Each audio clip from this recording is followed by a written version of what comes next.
65 degrees, perfect day to change the fuel pump on this 97 GMC Safari. We have 0 PSI at the Schrader valve, the pump is receiving a signal to prime, and the fuel relay is new. Also, the van briefly runs when I spray starter fluid down the intake. Since you'll be working near gasoline, it is imperative that you protect your eyes and wear gloves. It doesn't hurt to have a fire extinguisher nearby. First, depressurize the fuel lines and remove the splash guard. That has already been done here. So next, we remove the negative battery terminal. If you're a slim person, you don't even have to jack up the van. I did all the work like this, even with the running boards installed. Now we disconnect the gas filler hose, loosen these 2 worm clamps using a flathead, and back here there's a 13mm bolt that's hanging onto a bracket, and then we're just gonna slide this out. Now I thought that you only removed these 2 Torx T15s, but to remove the hose, we're gonna have to remove all 4 of these T15s. Now that the plastic covering is out, we can remove this gas filler hose like nothing.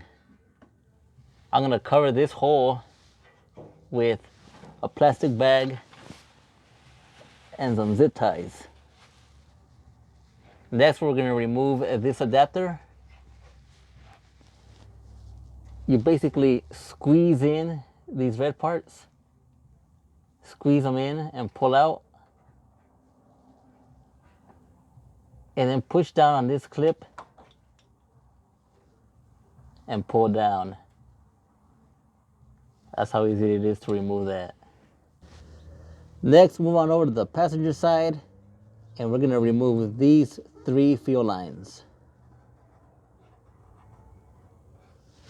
To do that, we'll use the push pin pliers from Harbor Freight.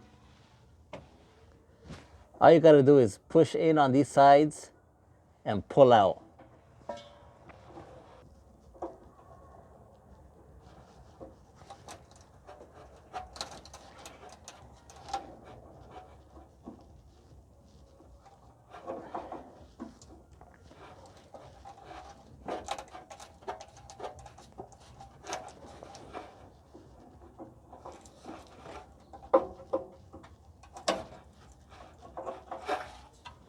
Oof. And it's out. Using that tool, it took me no more than 10 minutes to disconnect these lines.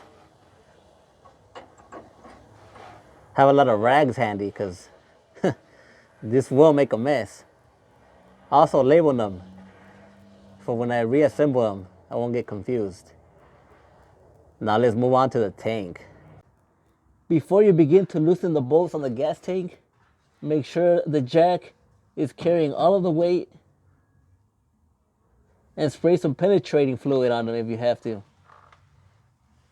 We'll begin with the bolts on the passenger side. Here you can see that I easily reach them with a 15mm and an extension. Now some of them have locking nuts that you have to loosen up first. These did not have any, which makes the job really easy. I got down all 4 bolts. The ones on the driver's side are long, have a spacer and a metal bracket to them. That's how they go when you put them back on. The ones on the driver's side are super short, and they have the same hardware. Now the only thing holding up the tank at this point is the jack. So let's start lowering it little by little. Oof, careful there.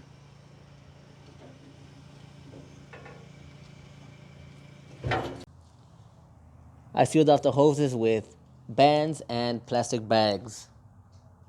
Now we're gonna clean the top of this and then take off that snap ring using these snap ring pliers.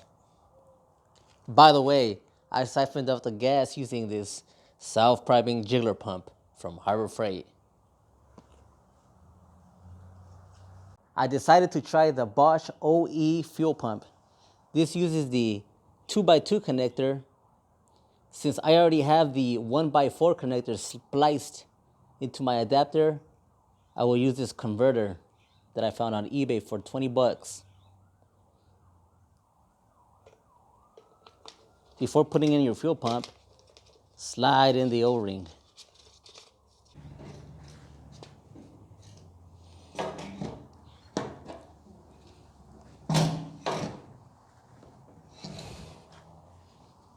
About an hour later, the Bosch unit did not fit into the gas tank. Notice how I struggled to get that fuel pump in there. Luckily, the person that sold me the van had this AutoZone fuel pump. And guess what it does? There's a gasket that sits right there. It's about this size. All you gotta do is just line up this tab and push down. If it gives you any resistance, you're not doing it right. I did not even grease it up.